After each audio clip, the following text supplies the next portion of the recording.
जय जगन्नाथ नमस्कार।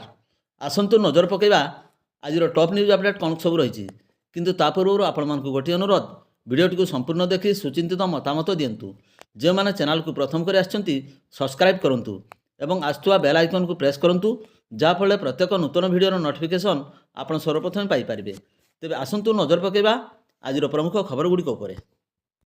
आज प्रथम खबर मोरडा थाना अधीन पलाशबोध ग्राम जड़े व्यक्ति घरे बुधवार पूर्वाह्न कृषि दुर्वृत्त प्रवेश कर सुना अलंकार समेत नगद 10,000 टंका लुटि नहीं अभियोग होती। मिलता सूचना अनुसार उक्त ग्रामर प्रफुल्ल कुमार पंडा बुधवार पूर्वाह्न घरे नथिबा बेले तांको पत्नी घर बाहर रोषेई करथिले। ठीक एतिकी बेले कृषि दुर्वृत्त घर भितर पशि मनी पर्सरे थिबा नगद 10,500 टंका सह आलमिरा भितर सुनापला 2टा ब्रेसलेट 1टा कानफुल हले मुदी 2टा रूपा पाउंजी 3 हल मुंडिया 5 हल लुटि नहीं चंपट मारथिले। तेबे चोर स्पष्ट दिवालोक समस्त अजाणत घर भितर पशि घर कलाकना बुलाई पलाउथुआ बेले घर लोके केही टेर पाई नथिले। एपरिक आलमिरार चाबिकाठी मध्य सेथिरे लागिकी थिला। प्रफुल्ल घर को फेरी लाक्षाधिक टंकार सुना अलंकार समेत नगद टंका चोरी होइथिबा जानिबा परे एने मोरडा थाना लिखित अभियोग करिसेंती। स्पष्ट दिवालोक एभली रहस्यजनक भावे चोरी घटना को नहीं समग्र अंचल चांचल्य खेली।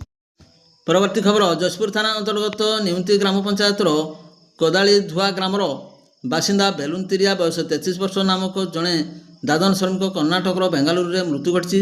बेलुन बेंगालुरु में क्रिएटिव कलर्स रे श्रमिक रूपे कार्य करते। सेठारे से पीजेबी इंजीनियर्स प्राइवेट लिमिटेड अधीन में कार्य करते। 2 दिन तले से असुस्थ हो पड़ा पर मंगलवार संध्यारे तांकर मृत्यु घटीला।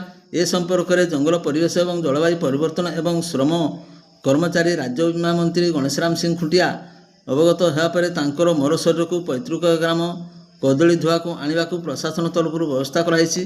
बेलुन तेरियांकर पत्नी समेत 2टी शिशु सन्तान थिबा जनापड़ी। मृतकों परिवारवर्गों सरकारी स्तर में आर्थिक सहायता देवाकू साधारण दाबी होछि। परवर्ती खबर राजगंजपुर थाना पिंगुड़ी ग्रामर बालिका अपहरण घटना पुलिस सफलता हासिल करछि। बालिका अपहरण होबार 7 मास पर अपहृत बालिका पश्चिमबंग सिलीगुड़ी अंचल उद्धार होगा जनापड़ी। खबर प्रकाश जे राजगंजपुर थाना अंतर्गत पिंगुड़ी ग्रामर रंजी दासकर बालिका झील को बस्ता थाना अंतर्गत गुंडूरी मरा ग्रामर विजय किशोर स्वाई पुओ देवाशीष स्वाई अपहरण कर नहीं जाइथिबा बालिकार पिता गत डिसेम्बर मास 30 तारिख दिन स्थानीय थाना लिखित अभियोग करथिले। अभियोग को आधार कर पुलिस पक्षर राजगंजपुर थाना एक अपहरण मामला रुजु होइथिला। पुलिस पक्षर विभिन्न स्थान एवं सामाजिक गणमाध्यम मोबाइल ट्रैकिंग करा जाई बालिका एवं अपहरण करिथिबा युवकों को ठाब करिबारे सक्षम होइथिले। राजगंजपुर थाना पक्षर एक पुलिस टीम पश्चिमबंगर दार्जिलिंग जिला अंतर्गत बड़गोब्रा पुलिस स्टेशन अंचल बालिका को उद्धार करिबारे सक्षम होइथिले। एही घटनार मुख्य अभियुक्त देवाशीष साई को मध्य पुलिस गिरफ्त करिछि। परवर्ती खबर मयूरभंज जिला बांग्रेसी ब्लॉक अंतर्गत दरकंटिया ग्रामर बासिंदा सुंदर मोहन माझी नेतृत्व में तांको परिवार सदस्य माने बुधवार बांग्रीपोषी थाना रे निज परिवार वर्तमान स्थिति संपर्क में एक लिखित रिपोर्ट दाखल करछंती। परिवार पक्षर कहुई जुलाई 21 तारिख में पुलिस अधिकारी माने सेमानंको घर को जाई वर्तमान स्थिति संपर्क में पचारिथिले। यापर परिवार पक्षर लिखित भाव समस्त तथ्य पुलिस प्रशासन को अवगत कराई। रिपोर्ट रे परिवार दाबी करछि 18 वर्ष धरी ग्रामर माझी पारगाना व्यवस्था द्वारा डाहाणी सन्देह से सामाजिक बासंद कराइथिला।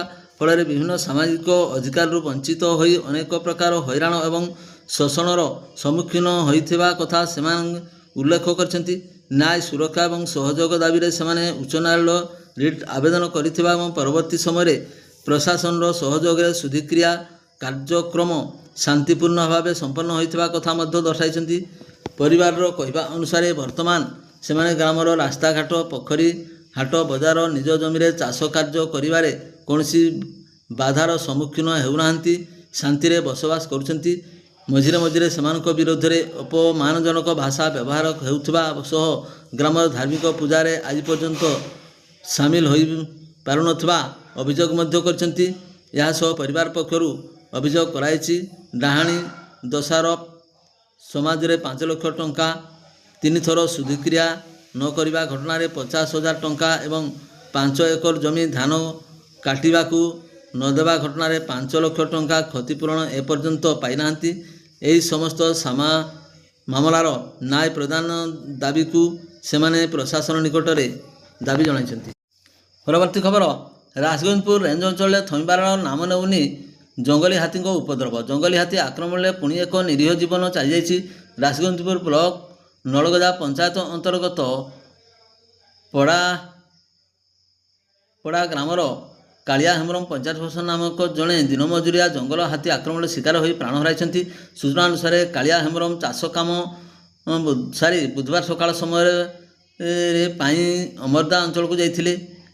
କାମ ସାରି ଘରକୁ ଫେରୁଥିବା ସମୟରେ ଏକ ହାତୀ ହାବୁଡ଼ରେ ପଡ଼ିଯାଇଥିଲେ। ହାତୀଟି ତାଙ୍କୁ ଶୁଣ୍ଢରେ ଧରି କଚାଡ଼ି ମାରିଦେଇଥିବା ଗ୍ରାମବାସୀମାନେ ପ୍ରକାଶ କରିଛନ୍ତି। ଘଟଣା ପରେ ଦୀର୍ଘ ସମୟ ଧରି ହାତୀଟି ମୃତଦେହ ନିକଟରେ ଜଗି ରହିଥିଲା। ପରେ ବନ ବିଭାଗ କର୍ମଚାରୀ ଘଟଣାସ୍ଥଳରେ ପହଞ୍ଚି ମୃତଦେହକୁ ଉଦ୍ଧାର କରି ରାଜଗୋବିନ୍ଦପୁର ଗୋଷ୍ଠୀ ସ୍ୱାସ୍ଥ୍ୟ କେନ୍ଦ୍ରକୁ ଆଣିଥିଲେ। ସେଠାରେ ଡାକ୍ତର କାଳିଆ ହେମ୍ରମଙ୍କୁ ମୃତ ଘୋଷଣା କରିଥିଲେ। ଏହି ଘଟଣା ପରେ ପଡ଼ା ଗ୍ରାମ ଏବଂ ଆଖପାଖ ଅଞ୍ଚଳରେ ଶୋକର ଛାୟା ଖେଳିଯାଇଛି। ହାତୀ ଉପଦ୍ରବ ରୋକିବା ସହ ମୃତକଙ୍କ ପରିବାରକୁ ସରକାରୀ ସହାୟତା ଯୋଗାଇ ଦେବାକୁ ଗ୍ରାମବାସୀ ଦାବି କରିଛନ୍ତି। ସୂଚନାଯୋଗ୍ୟ ଯେ ଗତ 2 ମାସ ତଳେ ଏହି ଗ୍ରାମର ଜଣେ ହାତୀ ଆକ୍ରମଣରେ ମୃତ୍ୟୁବରଣ କରିଥିଲେ। ବାରମ୍ବାର ଜଙ୍ଗଲୀ ହାତୀ ଉପଦ୍ରବ ଏବଂ ଆକ୍ରମଣ ଯୋଗୁଁ ରାଜଗୋବିନ୍ଦପୁର ରେଞ୍ଜ ଅଞ୍ଚଳରେ ବ୍ୟାପକ ଧନଜୀବନ ନଷ୍ଟ ହେଉଥିବା ସତ୍ତ୍ୱେ ସରକାର ହାତୀ ସମସ୍ୟାର ସ୍ଥାୟୀ ସମାଧାନ କରାଯିବା ଦିଗରେ ପଦକ୍ଷେପ ନ ନେବା ଅଞ୍ଚଳବାସୀଙ୍କ ମନରେ ଘୋର ଉଦ୍ବେଗ ପ୍ରକାଶ ପାଇଛି। ପରବର୍ତ୍ତୀ ଖବର, କରଞ୍ଜିଆ ବନଖଣ୍ଡ କରଞ୍ଜିଆ ଏବଂ ଦୁଧିଆଣୀ ବନାଞ୍ଚଳ ଗଡ଼ସଡ଼ା ଝାଡ଼ଖଣ୍ଡି ଦନ୍ତାର ଦୌରାତ୍ମ୍ୟ ଦିନକୁ ଦିନ ବୃଦ୍ଧି ପାଇବାରୁ ବିଭିନ୍ନ ଗ୍ରାମରେ ଲୋକଙ୍କର ନିଦ ହଜିଯାଇଛି। ଗତ ରବିବାର ରାତି ପ୍ରାୟ 10:30 କରଞ୍ଜିଆ ବନାଞ୍ଚଳ ରରୁଆ ସେକ୍ସନ ଘାଗରବେଡ଼ାରେ ତାଳ ବିଉଁରିଆ ଗ୍ରାମର ଦନ୍ତାଳି ନିରଞ୍ଜନ ମହାନ୍ତ 60 ବର୍ଷଙ୍କ ଘର କବାଟ ଠେଲି ଭିତରକୁ ପଶି ଧାନ ଖାଇଯାଇଥିଲା।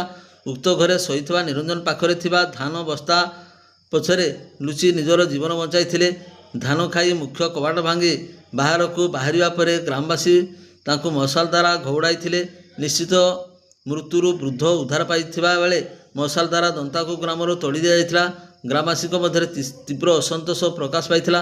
କିଛିଦିନ ପୂର୍ବରୁ ଉକ୍ତ ଦନ୍ତାଟି ଝାଡ଼ଘୋଷଦା ଗ୍ରାମର ତୁଟି ସାହିରେ ଜଣେ ମହିଳାଙ୍କୁ ଦଳି ମାରିଦେଇଥିବା ନେଇ ଜଣେ ଶିଶୁ ସମେତ ଆହତ ହୋଇଥିଲେ। ଉକ୍ତ ନରହନ୍ତା ଦନ୍ତାକୁ ନିଶ୍ଚେତକ କରି ଅନ୍ୟତ୍ର ସ୍ଥାନାନ୍ତର କରିବା ପାଇଁ ଗ୍ରାମବାସୀ ବନ ବିଭାଗ ନିକଟରେ ଦାବି କରିଛନ୍ତି। ପରବର୍ତ୍ତୀ ଖବର, ବଡ଼ସାହି ବ୍ଲକ ଅଧୀନ ପାଉଁଶିଆ ଗ୍ରାମର ଶ୍ରୀ ଶ୍ରୀ ଲକ୍ଷ୍ମୀନାରାୟଣ ପୂଜା ସହ ପୁରାଣ କିମ୍ବଦନ୍ତୀ ଅନୁସାରେ ଚାଲିଥିବା ଭୀମମେଳାରୁ ଚଳିତ ବର୍ଷ 50 ବର୍ଷ ପୂର୍ତ୍ତି ହେବାକୁ ଯାଉଛି। ଆଗାମୀ 2027 ଫେବୃଆରୀ 17 ତାରିଖ ସୁବର୍ଣ୍ଣ ଜୟନ୍ତୀ ପାଳନ ନେଇ କମିଟି ସଭାପତି ଗୋପବନ୍ଧୁ ସିଂଙ୍କ ଅଧ୍ୟକ୍ଷତାରେ ମେଳା ପଡ଼ିଆରେ ଏକ ପ୍ରସ୍ତୁତି ବୈଠକ ଅନୁଷ୍ଠିତ ହୋଇଯାଇଛି। ବଡ଼ସାହିର ପୂର୍ବତନ ବିଧାୟକ ଗଣେଶ୍ୱର ପାତ୍ର, ପାଉଁଶିଆ ସରପଞ୍ଚ ସନାତନ ସିଂ, କୋଚିଲାଖଣ୍ଡାର ପୂର୍ବତନ ସରପଞ୍ଚ ନରେନ୍ଦ୍ର ସିଂ ମେଳାର ପୂର୍ବ ସୁପରିଚାଳନା ସମ୍ବନ୍ଧରେ ଆଲୋଚନା କରିଥିଲେ। କୋଷାଧ୍ୟକ୍ଷ ଭବାନୀ ଶଙ୍କର ବାରିକ, ସଦସ୍ୟ ପ୍ରକାଶ ଚନ୍ଦ୍ର ରାଜ, ହରିଶ ଚନ୍ଦ୍ର ଗିରି, ବସନ୍ତ ସି, ସନ୍ତୋଷ କୁମାର ତୁଙ୍ଗ, ଚିତ୍ତରଞ୍ଜନ ଗିରି, ପତିତ ପାବନ ବାରିକ, ବିଶିକେଶନ ନାୟକ ପ୍ରମୁଖ ଅଂଶଗ୍ରହଣ କରିଥିଲେ। ସମ୍ପାଦକ ଦେବଦତ୍ତ ଗିରି ଧନ୍ୟବାଦ ଅର୍ପଣ କରିଥିଲେ। ପରବର୍ତ୍ତୀ ଖବର, ମରଡ଼ା ଥାନା ଅଞ୍ଚଳରୁ 7 ଅଞ୍ଚଳରେ ଅପହରଣ କରାଯାଇଥିବା ବାଳିକାଙ୍କୁ ପୁଲିସ ଉଦ୍ଧାର କରିଥିବା ବେଳେ ଦୁଷ୍କର୍ମ ଜନିତ ମାମଲା ରୁଜୁ କରି ଖୁଣ୍ଟା ଥାନା ଅଞ୍ଚଳରୁ ଅଭିଯୁକ୍ତ ଯୁବକଙ୍କୁ ଗିରଫ କରି କୋର୍ଟ ଚାଲାଣ କରାଯାଇଛି। ମିଳିଥିବା ଖବରରୁ ଜଣାଯାଇଛି ଯେ ମରଡ଼ା ଥାନା ଅଞ୍ଚଳର ଜଣେ ବାଳିକା ଅପହରଣ ହୋଇଥିବା ନେଇ ପରିବାର ଲୋକଙ୍କ ଅଭିଯୋଗ ଆଧାରରେ ମରଡ଼ା ଥାନାରେ 18 ତାରିଖରେ 206/26 ନମ୍ବରରେ ଏକ ଅପହରଣ ଜନିତ ମାମଲା ରୁଜୁ ହୋଇଥିଲା। ପୁଲିସ ଉକ୍ତ ଘଟଣାର ତଦନ୍ତ ଜାରି ରଖିଥିବା ବେଳେ ଅପହୃତ ବାଳିକାକୁ ଖୁଣ୍ଟା ଥାନା ଅଞ୍ଚଳରୁ ଜଣେ ଯୁବକଙ୍କ ଘରୁ 19 ତାରିଖ ଉଦ୍ଧାର କରି ଥାନାକୁ ଆଣିବା ସହ ବାଳିକାଙ୍କ ବୟାନ ରେକର୍ଡ କରିଥିଲେ। ସେହି ବୟାନକୁ ଭିତ୍ତି କରି ପୁଲିସ ଅପହରଣ ମାମଲାରୁ ଦୁଷ୍କର୍ମ ମାମଲାରେ ପରିଣତ କରିବା ସହ ଅଭିଯୁକ୍ତ ଯୁବକ ଖୁଣ୍ଟା ଥାନା ଅଧୀନ ସାନବେଲାକୁଟି ଗ୍ରାମର ଦାଶରଥୀ ହେମ୍ରମ 24 ବର୍ଷଙ୍କୁ ପୁଲିସ ଗିରଫ ପୂର୍ବକ ସ୍ୱାସ୍ଥ୍ୟ ପରୀକ୍ଷା ପରେ କୋର୍ଟ ଚାଲାଣ କରିଥିଲେ। ଜାମିନ ନାମଞ୍ଜୁର ହେବାରୁ ତାଙ୍କୁ ବିଚାର ବିଭାଗୀୟ ହାଜତକୁ ପଠାଇ ଦିଆଯାଇଥିବା ଥାନା ଅଧିକାରୀ ସୁମିତ କୁମାର ସୋରେନ ପ୍ରକାଶ କରିଛନ୍ତି।